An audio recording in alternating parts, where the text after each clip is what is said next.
problems last season. JJ, walk us through your 3 keys to this game. Well, first of all, Merry Christmas, Jared, but I'm hoping that Fresno Pacific isn't in the giving mood tonight, because that is exactly going to be their undoing. Vanguard has to win the turnover battles tonight, because that's a struggle bus for Fresno Pacific. In the meantime, they can't let up. Remember last year's matchup, Fresno Pacific, they were down 24-8, and they came back soaring and outscored Vanguard over the final 2 periods to take that one in a close affair out in Fresno. And the 3rd key tonight, Kaylee Bion. She has to get back on track. Last couple of games for her, she's been a little bit iffy, taking a couple questionable mid-range jumpers. I think she has to get back on track if Vanguard's going to soar away with this one. And she controls the opening tip as we are underway. The Lions trying to finish the year off right. Fresno Pacific, they're trying to put one on the board here in the PacWest season. That's off target from Bion and picked up by Whitfield. Yeah, but it looked a lot better, a lot more in rhythm. It wasn't that one-legged stuff that she was doing the other night. Wilmer driving to the cup, gets the bounce, and Fresno draw first blood. 4, Bion working on Evans, drives inside, off glass, and scoff the O board. Here comes Henning at the blocks, and it's an offensive foul. Ashley Arterton takes the charge. I think the message is clear from Coach Beauregard and company. He said, hey, we just cannot give a performance like we did against the Concordia. It looked a little flat, and that's how you're going to get a blowout loss like that. And so tonight, they have all the energy. Obviously, scoring first, you help your cause, but now they got to deal with the Vanguard press. The win over Chaminade. And now she's got to be very cautious. Ariana Hudson already getting ready to come back on as Bion has all 5 points now for VU. Yeah, all shot attempts as well. It looks like she got the message too. She said, I got to get back on track offensively. But Fresno Pacific right now, they're dicing up this Vanguard pressure. Into the corner, catch and shoot. Wilmer, short. Rebound, Bion. Fast pace, running the floor. Scoff downhill, off glass, no. Rebounded by Whitfield. Yeah, Scoff did a really good job rim running there, but she did not finish on balance. Kind of faded away on that layup. New scheme, down low pass. Whitfield can't score. Lions have some numbers if they go quick. A 3-on-3. CE carves into the lane. Open layup. Down the hatchet. Yeah, Jathravion Jaren Matson was on the perimeter there. She called for it. You could hear her audibly saying, Hallie, Hallie. But unfortunately, CE didn't see it, but it's good because you'd rather take a layup. Here comes Evans, 2-on-1. Scoff trying to stand her ground. Lions don't want to foul, and it's an easy deuce on the inside. This is probably the best we've seen an opponent do against Vanguard's 1-2-1-1 pressure. And it's going to put the onus on Coach Davis to make a decision.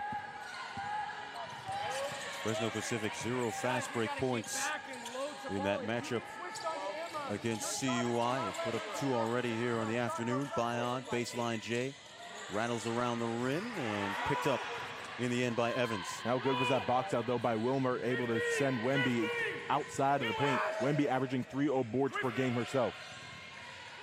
Can they establish a pace here, which gives them comfort? 6 on the shot clock for Bion to work with. Into the corner, it's Henning. And fires one off the window. Too good by Kaylee Bion, understanding the shot clock was winding down, but she just said, let me tack one-on-one to hook up my teammate. Uh-oh. And Evans is gone. Wilmer took a spill. Luckily, she's up and running. Evans on a dime, can't finish. And Bion lets it run out of play. That was a big 3 minutes, though. They're obviously, you know, a couple players are winded, but huge for Vanguard in the sense that Michaela Henning did not pick up a 3rd foul. That matchup against Chaminade, as they find the hot hand in Bion. Baseline J again. All of her points have been coming off of a stable platform for her. Her mid-range pull-up was pure on that one as CE induces the turnovers. That was Grace Brown who just checked on.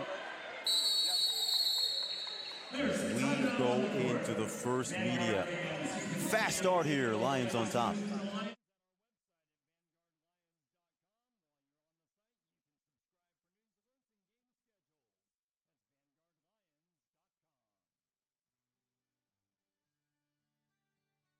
Special Event Center up in Fresno as Perriman throws her weight into Hudson, takes a spill, and somehow gets that basketball back, floats it into the hands of Long, and it's an easy finish on the inside. Well, great defense by Hudson, but I mean, how about that? Get an assist from your tush.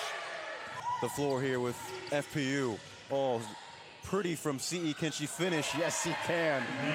Too good on the footwork, Jared. Wilmer, but the pass is errant. And here comes Matson. Bion might need a breather right now. She's struggling a little bit. O'Neal busting a lung, too. Give credit to Fresno Pacific, too. They played on Thursday. Yeah. And they are running here at the blue and gold. Around the arc. Nice cross, nice sauce. Feed to the corner. Matson. You bet. Much needed bucket right there. You said it. The cross with the sauce, and then Jared Matson finishes with the main course. With Rachel Van Dyne here on the near side. That's off target from Scherzer. But I like the confidence for Scherzer. She needs to get going from downtown. We haven't seen her do that just yet, obviously coming off the ACL injury, but I do like the confidence that she had, no hesitation. You know, it's interesting what Grace was talking about coming out of the break with the shorter passes. Against a team that ices like that, sometimes that is a solution. A nice little over-the-top pass on these screens, especially if they're switching. You can't throw those cross-court passes because they're able to jump the passing lanes more because they're so loose defensively, trying to switch everything. Against Concordia, they certainly put a better foot forward here across the opening two corners. That's Whitfield. Too strong off the backboard. Falls kindly for her on the putback attempt, and she gets a friendly bounce. Yeah, Kayla Boozer kind of fell asleep at the wheel right there. She thought she did her job on the closeout, but always got to check and make sure a shooter does not chase her own board because the shooter knows first if it's off or not. Her 30th career game with the blue and gold here today. And she was starting those first 3 games of the season. I like what she brought in terms of the punch at the 4 spot for Vanguard, being able to supplement Wemby's finesse game with Akila's strength. Bion, no good, rebound Kubi. And Bion will get another go at it. Blazes past White, off glass. Wow. What was that third key, Jared? And Kubi. Oh, wow. Nice touch pass. And Madsen feasts on the open lane. Kubi's engine is getting going now, and it was a good sight to see. You talked about it, the touch pass for her. Understanding she's getting shoved in the back. Well, I don't need to corral it and hand it off. Let me just go simple touch to Madsen on the back door. Terrific job. Stoff sends it down low. And a whistle on the entry pass. Credit to Kubi for rolling hard, working the seal. Vanguard always checks in on that high-low game. Even if they don't pass the ball, they always check in on it. I would honestly like them to make that pass a little bit more often. I think they give up on it a little bit too quick when they do check in on it, but an incredible seal right there by Akila Kubi to move Vanguard within 1 of having the bonus. The back here, start of the second half is on the way. Jared Rohn alongside J.J. Johnson. As the Lions have an 11-point lead to start things off in this third quarter. J.J., what are you noticing here throughout the box score? Yeah, it's very interesting. We were talking about it a little bit right before we came back on. Fresno Pacific, 2 for 13. I mean, 3-point shooting isn't their MO. So, if anything, Fresno Pacific should be happy that they're only down by 11, doing something that they're not very good at, which is shooting from downtown. But it's a double-edged sword, isn't it? Because Vanguard also has to feel happy because they said, okay, make them live by the 3, and they did that. So depending on which side you're on, you're going to have a different perception of reality. Really good form. Back-to-back 20-point games as Emma Stoff as she swats that down away from Whitfield. Second chance at the freshman in Evans, and Stoff picks up the rebound. You got to think that was back in the back of the mind of Sienna Evans, seeing how one of her teammates just got sent home. So now she's going to try to go around Wemby, and that's another one of those unofficial blocks that a good rim protector can have. And we'll see if Bion feeds CE here to go to work. Instead, it's found to Scoff. He gives it away. That is something that Wemby does struggle with. Her assist-to-turnover ratio is very down. Turnovers are pretty lifted when she has to be a decision maker. Uski. Hand in from Madsen, but she'll get called for the foul.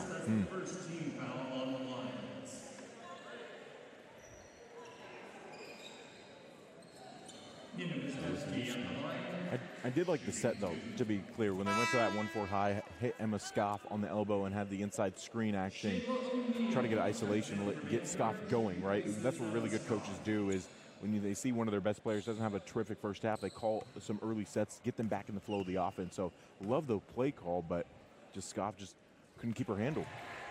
Hitting the first, you had mentioned assist-to-turnover ratio with Scoff.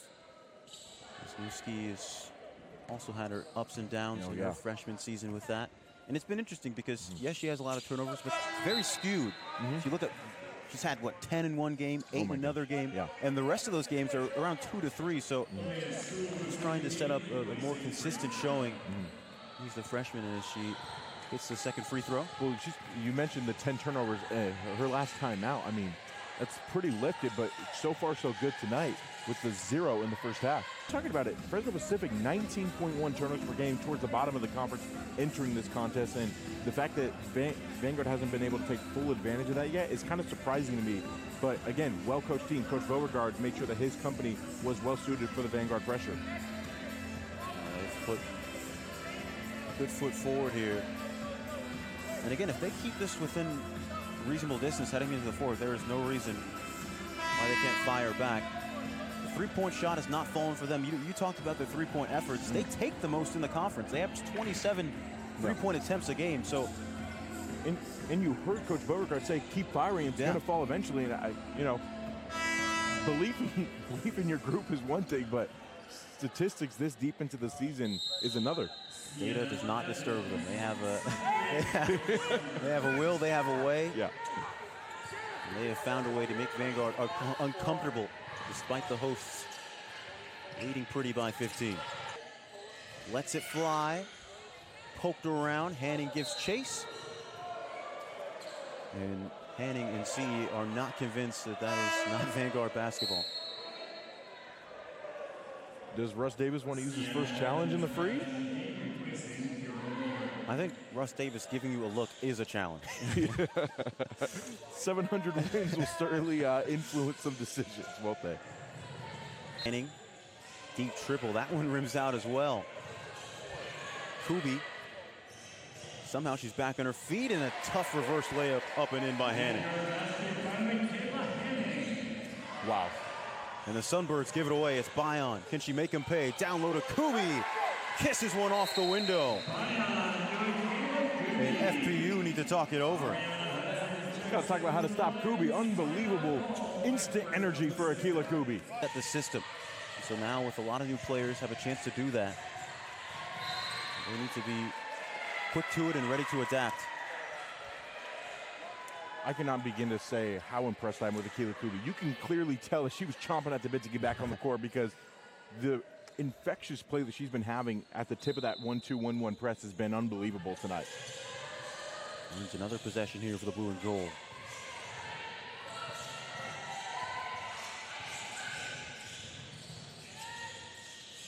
O'Neal darts it down low to Kubi, goes right at Whitfield with the 3 fouls and finishes another. Reward her. Stoff, pretty footwork and pretty finish. I will say, for the most part, FPU has done a terrific job on the interior, making Scoff work for every inch. I mean, notice that Scoff had to go to her third counter on that one.